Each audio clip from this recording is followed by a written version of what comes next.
नमस्कार। बंगाल विधानसभा चुनाव पर कैपिटल टीवी का खास शो बैटल ऑफ बंगाल देख रहे हैं आप। मैं हूं आपके साथ पूजा। पश्चिम बंगाल चुनाव में अब 1 महीने से भी कम वक्त बचा है, लेकिन जैसे जैसे तारीख नजदीक आ रही है वैसे वैसे ममता बनर्जी की मुश्किलें बढ़ती जा रही हैं। एक वीडियो, एक बयान और अब चुनाव आयोग की एंट्री। जी हां, खबर यह है कि चुनाव आयोग ने पश्चिम बंगाल के मुख्य निर्वाचन अधिकारी से एक रिपोर्ट मांगी है। ये रिपोर्ट उस वीडियो पर आधारित है जिसमें मुख्यमंत्री ममता बनर्जी को सीआरपीएफ के कर्मचारियों को धमकी देते हुए दिखाया गया। वीडियो में ममता बनर्जी महिलाओं से मतदान केंद्रों पर मौजूद रहने की अपील करती नजर आ रही हैं और इतना ही नहीं, वो ये भी कहती हुई सुनाई देती है कि जरूरत पड़े तो घरेलू रसोई के सामान जैसे बेलन, चिमटा का इस्तेमाल किया जा सकता है। तो वीडियो की सच्चाई और संदर्भ की जांच के आदेश दिए गए हैं। इस नोटिस से कैसे ममता फंसी है आपको बताएंगे। साथ ही अब बीजेपी ने ममता के खिलाफ आक्रामक रुख अपना लिया है और मैदान में कूद पड़े हैं अमित शाह ने ममता सरकार के खिलाफ चार्जशीट जारी कर सीधा हमला बोला। इस चार्जशीट में पिछले 15 साल के शासन को अराजकता और भ्रष्टाचार का दौर बताया गया। शाह ने साफ कहा कि ये चुनाव सिर्फ सरकार बदलने का नहीं, बंगाल को भय मुक्त बनाने का चुनाव है। अमित शाह ने ममता बनर्जी की राजनीति पर भी तंज कसा। शाह ने कहा कि वो विक्टिम कार्ड खेलती रही है, कभी चोट, कभी बीमारी, कभी बेबसी का संदेश। यानी बीजेपी ने इस बार सीधे ममता की छवि पर ही सवाल खड़े कर दिए हैं। तो चुनावी तैयारियों के बीच में कैसे चारों तरफ से फंसी है ममता बनर्जी, क्या कुछ चल रहा है पश्चिम बंगाल में, आज इसी पे चर्चा करेंगे। मेरे साथ स्टूडियो में मौजूद हैं कैपिटल टीवी के editor in chief doctor Manish Kumar और एग्जीक्यूटिव एडिटर राजीव जी। सर, आप दोनों का बहुत बहुत स्वागत है। धन्यवाद। सर, चुनाव को लेकर तो चुनाव आयोग की सख्ती लगातार देखी जा रही थी, लेकिन एक नोटिस से कैसे अब ममता बनर्जी फंस गई हैं? देखिए, ममता बनर्जी इस तरह की बात कह सकती है या कोई भी लीडर, आप ये सोच भी कैसे सकते हैं कि आप पब्लिक मंच से आप महिलाओं को ये कहें कि किचन में जो कुछ भी मिल जाए, भाई किचन में के अंदर तो चाकू भी होता है, बहुत सारे ऐसे हथियार होते हैं कि जो बहुत खतरनाक होते हैं। बंगाल में तो हंसुआ भी रखते हैं लोग, जिसमें बड़े बड़े मछली को काटा जाता है। आप कह रहे हो किचन से जो सामान मिले उसको लेकर के पहुंच जाओ। आप इंसिनुएट कर रहे हो, आप जो है अपने कार्यकर्ताओं को भड़का रहे हो और उसका नतीजा क्या हो रहा है? उसका नतीजा ये हो, देखिए मुर्शिदाबाद में हो गया, रघुनाथगंज में हो गया, ये सब आपके कार्यकर्ता हैं। तो एक तो नोटिस दिया गया है, इससे भी खतरनाक काम इलेक्शन कमीशन ने आज किया। बाकायदा हर पुलिस अधिकारी को यह कहा गया है कि सब आप लोग वॉच लिस्ट में हैं। पुलिस अधिकारी ही वॉच लिस्ट में आ गया। उनसे कहा गया है कि जितने भी आपके इलाके के अंदर गैर जमानती अपराधी, जो बेसिकली टीएमसी वाले सब, जो उनके खिलाफ वारंट निकला हुआ है लेकिन वो टीएमसी के लोग हैं इसलिए कोई उसको गिरफ्तार नहीं करता, उसको गिरफ्तार करो। एक भी ऐसा व्यक्ति जिसकी गिरफ्तारी होनी है, जिसके ऊपर आरोप है और वो घूम रहा है बाहर, ऐसे एक भी व्यक्ति को नहीं छोड़ा जाना चाहिए। और अगर आपने नहीं किया तो फिर कार्रवाई आपके ऊपर होगी। एक नंबर 2, सारे लोगों को कहा गया है, पुलिस वालों को, देखिए पुलिस के ऊपर ही आज वज्रपात हुआ है कि आप कोई भी एक्शन लेंगे अपने मन से नहीं। इलेक्शन कमीशन के अधिकारी हैं, ऑब्जर्वर्स हैं, उनके साथ कोऑर्डिनेट करके, और यह कहा गया कि डेली रिपोर्ट करेंगे आप। जितने भी ट्रबल मेकर्स हैं इलाके में, होते ना हिस्ट्री सीटर टाइप के, और हर थाने के अंदर उन लोगों को पकड़ के बंद कीजिए इलेक्शन तक। क्यों किया गया? बॉम्ब्स मिल रहे हैं, कहीं 70 बम मिल गया, कहीं राइफल मिला, राइफल को वहाँ पे लोग पोखर से निकालने के लिए गए तो पॉलिथीन के अंदर वो बम फंसा हुआ था। तो ये तो आपने कुटीर उद्योग बना दिया है बम्स का। तो ये देखिए कि पुलिस इस बार किस तरीके से, आप देखिए सेंट्रल फोर्स गए, 6 लोगों के ऊपर कार्रवाई हुई, अब सब एकदम बिल्कुल लाइन रास्ते पे आ गए।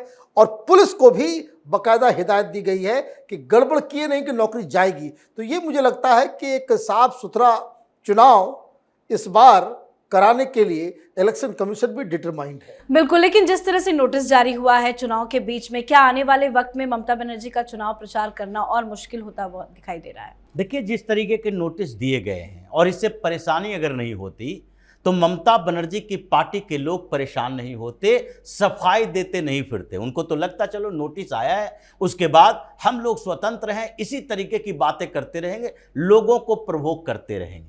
ममता बनर्जी ने एक आरोप नहीं लगाया, बल्कि ये युद्ध के लिए, जंग के लिए तैयार कर रही है महिलाओं की फौज।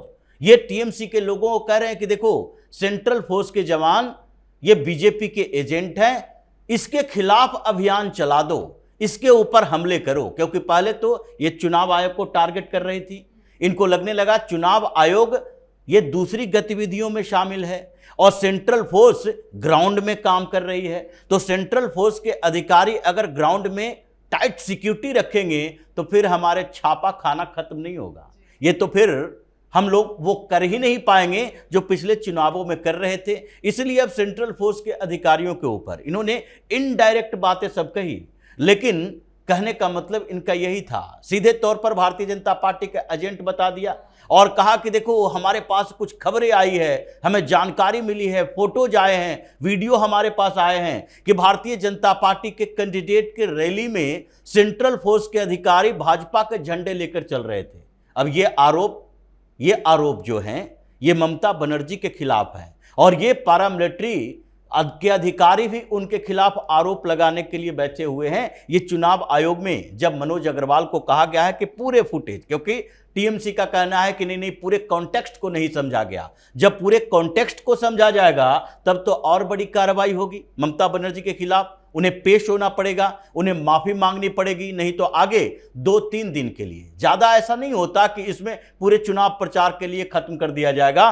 3 दिन, 4 दिन, 1 सप्ताह के लिए ममता बनर्जी के चुनाव प्रचार पर रोक लगा दी जाएगी। यही काफी है चुनाव आयोग का एक्शन। तो इसलिए जो परिस्थितियां बदली है, ममता बनर्जी इतना फ्रस्ट्रेट हो गई हैं कि इनको लगने लगा है कि अब ऊपर से नीचे तो हमारे लोग अब हमारे साथ खड़े नहीं हैं, वो डरे हुए हैं, हमारे अधिकारी नहीं रहे और इन्होंने पूरी तरह से सरेंडर भी कर दिया है। अलग अलग जगहों पर जाकर कह रहे हैं कि नहीं हमारे सारे अधिकार अब केंद्र सरकार ने छीन लिए हैं। ये मुर्शिदाबाद में जो दुकानें गिराई गई है, बुलडोजर एक्शन हुआ है, हम फिर से वो दुकानें बनवा देंगे, लेकिन अभी हमारे बस में कुछ नहीं है, हम रोक नहीं सकते। तो यहीं से तो खेल शुरुआत होती है कि आप रोक नहीं सकती, आप कुछ कर नहीं सकती, आप उन लोगों को प्रोटेक्ट नहीं कर सकती जो चुनाव के पहले दंगा करेगा, जो भारतीय जनता पार्टी के कार्यकर्ताओं को डराया करता था, नेताओं के ऊपर अंकुश लगाया करता था। ये सारे आपके डर वाली पॉलिसी खत्म हो गई और उसके बाद जब डर खत्म हो गया तो आपके खिलाफ जो एंटी इनकम्बेंसी हावी है पूरे पश्चिम बंगाल में, वो हावी हो जाएगा और फिर ममता बनर्जी के हाथों से चुनाव फिसल जाएगा। ये स्थिति अभी दिखाई पड़ रही है। बिल्कुल, तो बंगाल की धरती पर सेंट्रल फोर्सेस की तैनाती और चुनाव आयोग की सख्ती, ये दोनों तो ममता की टेंशन बढ़ा ही रहा है। लेकिन अमित शाह खुद अब चुनावी मैदान में उतर गए हैं, ममता सरकार के खिलाफ चार्जशीट भी जारी किया गया है। कैसे अब ममता बनर्जी की टारगेट पर सीधा सीधा अमित शाह पहले रहते थे, लेकिन अब अमित शाह ने कैसे टारगेट करना शुरू कर दिया है? देखिए, जो चार्जशीट है वो ममता बनर्जी प्रशासन, उनकी सरकार का ये कच्चा चिट्ठा है। ये एक ऐसा काला अध्याय है कि जो आदमी बंगाल नहीं गया उसके दुर्दांत चेहरे को पहचान नहीं पाएगा। इस तरह से लोग वहां पे जिंदगी जी रहे हैं और ये वहां की जनता भी जान रही है और एंटी इनकम्बेंसी जो है उस तरीके से जो है इतना ज्यादा हो गया है। अब गुंडे लोग कह रहे हैं कि हमें बचाओ। जो हमने कहा कि पुलिस एक्शन हो रहा है, वहां पे पुलिस सिक्योरिटी ऑब्जर्वर्स हैं, वो बिल्कुल अपने हाथ में पावर लेकर के सारी चीजों को मॉनिटर कर रहे हैं। तो कहीं वो कह रही कि हमसे सत्ता ले लिया गया। उनको मालूम भी है कि एंटी इनकम्बेंसी किस तरीके से, वो जमहूरिया में थी, वो वहां एमएलए जो है उसका प्रचार करने के लिए गई और वहां स्टेज पे ही कह रही है कि हमने मना कर दिया है, डांट दिया है कि इसका जो बेटा है वो लाल बत्ती लेकर के नहीं घूमे, वो तो गुंडागर्दी करता है। लाल बत्ती तो मिनिस्टर को अलाउ नहीं है और एक अदना सा एमएलए का बेटा वो पूरे शहर में लाल बत्ती लगा करके घूम रहा। बहुत नाराजगी लोगों की कि आओ अभी इस बार तुम्हारा जो है लाल बत्ती निकालते हैं। और Mamata Banerjee being a chief minister वो किस तरीके से, मतलब शर्म लिहाज पब्लिक मोरालिटी सब जो है वो नाले में बहा दिया गया है बंगाल के अंदर। और चीफ मिनिस्टर कह भी रही है कि हमने इसके बेटे को डांट दिया है। मतलब उनको रिपोर्ट मिला हो कि भाई बहुत नाराज गुंडागर्दी करता है, लाल बत्ती क्यों चलाओगे भाई? सुप्रीम कोर्ट का आदेश वहां पे लागू नहीं है, लाल बत्ती पे तो सुप्रीम कोर्ट का आदेश है ना। मतलब कोई नियम कानून लागू नहीं है। तो ये देखिए कि जो जनता के अंदर गुस्सा है उस गुस्से को अमित शाह को सिर्फ उभारना है और गुस्साए लोगों को सुरक्षित पोलिंग बूथ तक पहुंचाना है और पोलिंग बूथ से घर तक पहुंचाना है। इतने में तो ही काम हो जाएगा। ममता बनर्जी जो है बिलो 100 जो है उनकी गाड़ी जाकर के कहां पे रुकेगी पता नहीं। तो इसमें क्या अमित शाह सक्सेस होते हुए आपको दिखाई दे रहे हैं जो नैरेटिव सेट किया जा रहा है टीएमसी के खिलाफ? देखिए, पूरा भारतीय जनता पार्टी सक्सेस होती हुई दिखाई पड़ रही है। अमित शाह जो मुद्दे लेकर आए या प्रधानमंत्री ने जो मुद्दे सेट किए, आज ममता बनर्जी वही मुद्दों पर संघर्ष कर रही है। ममता बनर्जी की किसी रैली में वो चुनाव प्रचार करती हैं तो वो अपने अचीवमेंट पर चर्चा नहीं करती, वो बार बार चर्चा करती है किस बात को, जो भारतीय जनता पार्टी ने नैरेटिव क्रिएट किया है उसके खिलाफ। वो पहले बात कर रही थी नहीं घुसपैठियों के खिलाफ भारतीय जनता पार्टी की कार्रवाई, यहां घुसपैठिए कोई नहीं है। बॉर्डर स्टेट में जहां जहां भारतीय जनता पार्टी की सरकारें हैं वहां पर भी ये घुसपैठियों की बात करते हैं। अमित शाह गृह मंत्री हैं, वो कैसे घुसपैठियों को अंदर आने दिए? भाई भारतीय जनता पार्टी की सरकार से बहुत पहले से घुसपैठिए असम और बंगाल में आए थे। ये भारतीय जनता पार्टी की जिम्मेदारी नहीं थी, ये कांग्रेस की जिम्मेदारी थी और उससे पहले की सरकारों की जिम्मेदारी थी। तो जो स्थिति अभी बनी है नैरेटिव के जंग में, वो ममता बनर्जी ये नहीं कह रही कि हमने तुम्हारे लिए ये कर दिया, हमने बंगाल का विकास कर दिया, इन्वेस्टमेंट ले आए,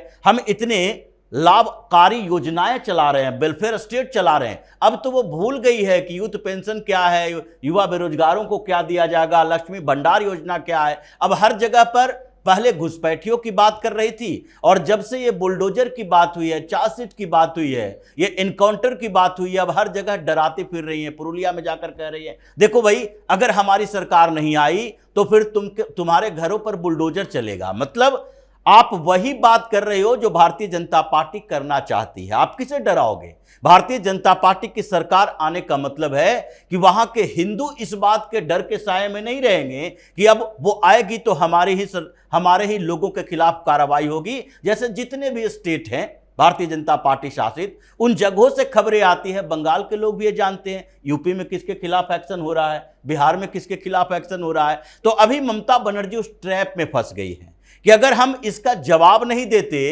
कि घुसपैठियों पर, अगर जवाब नहीं देते करप्शन पर, अगर जवाब नहीं देते बुलडोजर इनकाउंटर पर, तो फिर हम पिछड़ जाएंगे। और अगर जवाब देना है तो फिर मुद्दे वही होंगे जो भारतीय जनता पार्टी ने निर्धारित किया है। तो इसका मतलब है कि अपना नैरेटिव वो भूल गई हैं, भारतीय जनता पार्टी के नैरेटिव के ट्रैप में वो फंस चुकी हैं, यानी कि उनके अलग अलग क्षेत्रों में सरेंडर मोड दिखाई पड़ रहा है। सर, प्रचार में तो फंसी हुई है ममता बनर्जी, लेकिन साथ में इस तरह की जो खबरें आती है कि अभिषेक बनर्जी जहां प्रचार करने लग जा रहे हैं वहां पे आग लग गई है और टीएमसी के कई नेताओं का शेड्यूल भी सामने आता है, वो प्रचार करने पहुंच भी नहीं पाते हैं। तो कैसे प्रचार के दौरान टीएमसी घिर रही है? देखिए, मंच पर आग लग जाना, मंच पर भगदड़ मच जाना, ये भारतीय जनता पार्टी के ऊपर आरोप ये लोग नहीं लगा सकते। दिक्कत इनकी पार्टी के अंदर है। अभिषेक बनर्जी गुटबाजी में घिरे हुए हैं, ममता बनर्जी के गुट अलग चल रहे हैं और स्थानीय लेवल पर आजकल टीएमसी के लोग इतने परेशान हैं कि उनको लग नहीं रहा कि मंच पर किसे जगह दी जाए। क्योंकि कुछ दिन पहले ही ममता बनर्जी ने कहा था देखो जिन क्षेत्रों में रिजल्ट सामने जैसा आएगा आगे का भविष्य उसमें वही तय होगा। तो इसलिए सब भगदड़ मचाए हुए हैं कि हम पहले अभिषेक बनर्जी ममता बनर्जी के साथ देखे और इसी भगदड़ में आगजनी भी हो गई, किसी ने आग लगाई और अभिषेक बनर्जी को गिरते पड़ते वहां से भागना पड़ा। बिल्कुल सर, बहुत बहुत धन्यवाद सर आप दोनों का। धन्यवाद। तो ममता बनर्जी अब सिर्फ विपक्ष का सामना नहीं कर रही बल्कि एक ऐसे नैरेटिव से जूझ रही है जो चुनाव से ठीक पहले उनकी पूरी राजनीति को कटघरे में खड़ा कर रहा है। अब बंगाल की लड़ाई और साफ हो गई है, मुद्दे साफ साफ समझ में आ रहे हैं। टीएमसी बिखरी पड़ी है, बीजेपी के प्रचार में ममता के खिलाफ आक्रामक रुख है, तो टीएमसी अभी तक मुद्दे सेट नहीं कर पा रही है और ममता बनर्जी को समझ में नहीं आ रहा कि भाई करे तो क्या करे, और यही वजह है कि वो बस अपने बयानों के जरिए बौखलाहट जग जाहिर कर रही है। तो आपको क्या लगता है बंगाल चुनाव में क्या कुछ होगा? आप भी अपनी राय कमेंट करके लिखिएगा। देखते रहिए कैपिटल टीवी। नमस्कार।